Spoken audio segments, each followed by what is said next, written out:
Alright, Blake Munn here with the Old Kerr Show. Today we're going to explore the Chariton River here in northeast Missouri. We're going to be targeting some catfish, but I wouldn't mind catching a few gar and drum as well. We're going to be wading rocky riffles, fishing holes, and hopefully get a few fish for the frying pan. Honestly, I've never caught nothing too large out of this river. I know there is some big ones in here. I'm honestly just fishing for the pan-sized frying pan catfish today. Stay tuned. Let's catch some fish and have a fish fry. So we're going to start out fishing this first riffle here behind me, where it kind of leads out to the deeper water. That's why I like fishing. I like wading out in the river, wading in the riffles, and fish where the riffle meets the calmer water. It kind of where it gets a little deeper sometimes. Fish seem to like it there quite a bit, so I'm going to bait up with a little bit of cut bait on kind of a smaller hook and cast out, and hopefully we get some dinner for tonight. Alright, we're going to start out using some cut bait in this rocky riffle. Some previous fish we've caught, we've cut up some of the kind of the red meat out of them, stuff we don't eat out of the fish. We're going to try this out and see what we can catch on this little bitty cut bait. You don't need very much. We're not fishing big fish. We're going to try that right there. We're going to see what we can catch.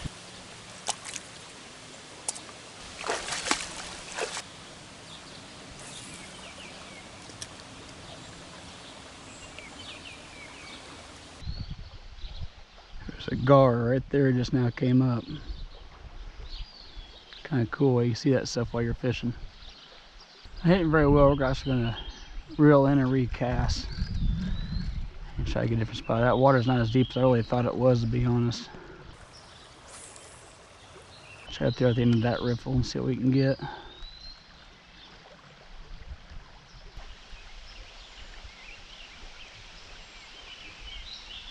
Snagged already. Actually came loose. But it felt kind of funny at the end of that pull where it was snagged.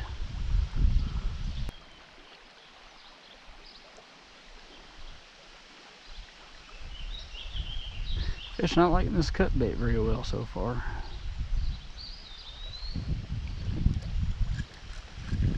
Have to try something new. Already, just starting out.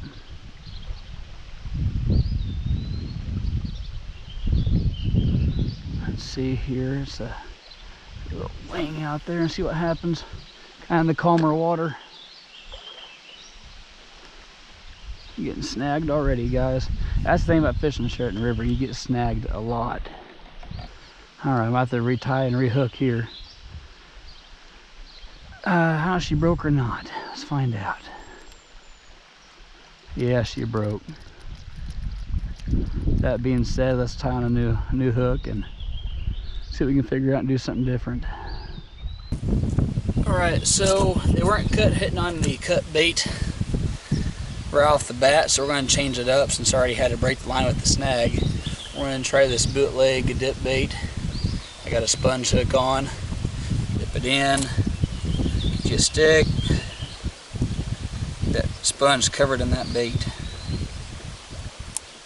And instead of fishing that riffle like we're going to fish on the edge of that riffle, kind of where the calmer water is. Just to try something new, try to find out where the fish are at right now.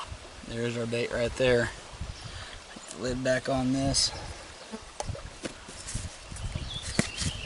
We're going to give her a try again. Alright, let's give her a try. There's a bite, guys. There's biting on it. Seems like a smaller one, maybe. There we go. Got him. We got him. He's a eater. He's a keeper, guys. He is a keeper. Nice. Check that guy out. That is the perfect pan size right there. And that is what we are after. If we catch about 10 of them to catch our limit, we will be absolutely set. Awesome, awesome, awesome. The perfect pan size right there. Skin him whole, cut the head off, gut him out, and he'd be the perfect pan size catfish. Fits perfect in the frying pan. Alright, let's get him on the stringer. Let's catch some more, guys. That's just fine. We catch them like that size all day. I'll have a grand time. Alright, we got one with the bootleg dip bait. Let's try to go for number 2. Oh, we missed him. I think I jerked way too soon. Way too soon. I got a little excited. I cast right out, and right off the bat had one take off, and I got excited, and I tried setting the hook way too soon. Want to rebait it.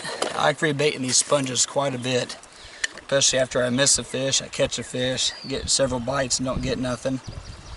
I like keeping that scent on that sponge. So come on, fish. Good eating catfish. And I'm snagged. Isn't this unbelievable? It's the rocks. The rocks in here. She's gonna break too. It's snagged good.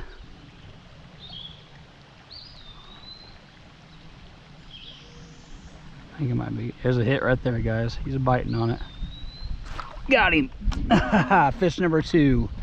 He's another good pan size. Another good pan size fish. Perfect.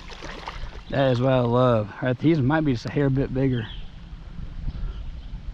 if not just same size. But that is actually the perfect fish that we want.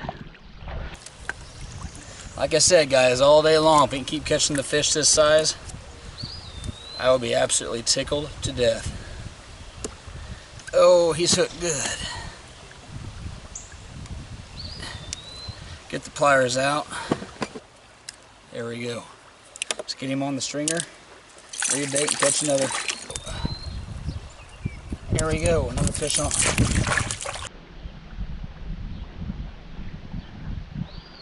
Little menace nibbling on my ankles and hairs. There we go, another fish on, another fish on. Another fish on. He's a pretty good size one.